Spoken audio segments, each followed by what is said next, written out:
የኤሊፍ ህክምና ምንድነው? ኢቪፍ ኢንቪትሮ ማዳበሪያን ያመለክታል። እንቁላል እና ስፐርም ከሰውነት ውጭ የሚዋሃዱበትና የተገኘው ጽንስ በማህፀን ውስጥ የሚቀመጥበት የመራባት ህክምና ነው። ለኤሊፍ ትክክለኛ እጩ ማነው? ጥሩ እጩዎች የተዘጉ ወይም የተበላሹ የማህፀን ቱቦዎች ኢንዶሜትሪዮሲስ፣ የእንቁላል እክል ችግር ያለባቸው ወይም ያልታወቀ መሃንነት ያለባቸውን ያጠቃልላሉ። እንዲሁም የወንዶች መሃንነት እንደ ዝቅተኛ የወንድ የዘር ብዛት ወይም ደካማ የወንድ የዘር ጥራት። የኤሊፍ 5 ደረጃዎች ምንድናቸው? ኦቫሪያን ማነቃቂያ ኦዲየርስ ብዙ እንቁላሎችን እንዲያመርት ለማነሳሳት ሆርሞኖችን መስጠትን ያካትታል። ማዳበሪያ እንቁላል እና ስፐርም በላቦራቶሪ ምግብ ውስጥ ተጣምረው ማዳበሪያን ለማቀላጠፍ ይጠቅማሉ። የጽንስ ባህል የተዳቀሉ እንቁላሎች ሽሎች ክትትል ይደረግባቸዋል እና በቤተ ሙከራ ውስጥ ለብዙ ቀናት ይለማሉ። የጽንስ ችግር የተመረጡ ጽንሶች ወደ ማህፀን ውስጥ ለመትከል ይተላለፋሉ። ለኢቪፍ ህክምና ስንት መርፌዎች? በፕሮቶኮሉ ላይ በመመስረት ለ8-14 ቀናት ያህል በቀን 1-2 መርፌዎች ሊፈልጉ ይችላሉ።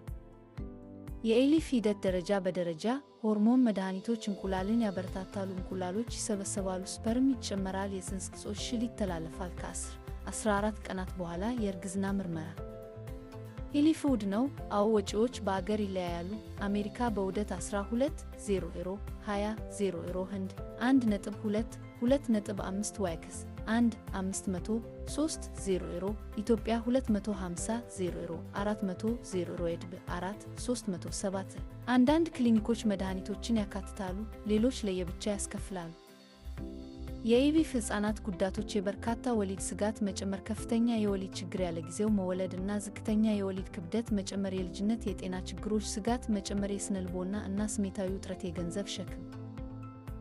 የመራባት ዶክተርን መቼ ማየት አለብዎት? ጥንዶች የሚከተለው ከሆነ የመራባት ልዩ ባለሙያተኛ ማማከር አለባቸው። ሴትየዋ ዕድሜዋ 35 ወይም ከዚያ በላይ ሲሆን ከ6 ወራት ሙከራ በኋላ አልረገዘችም። ከ35 ዓመት በታች እና ምንም ስኬት የሌለበት ዓመት ሆኖታል።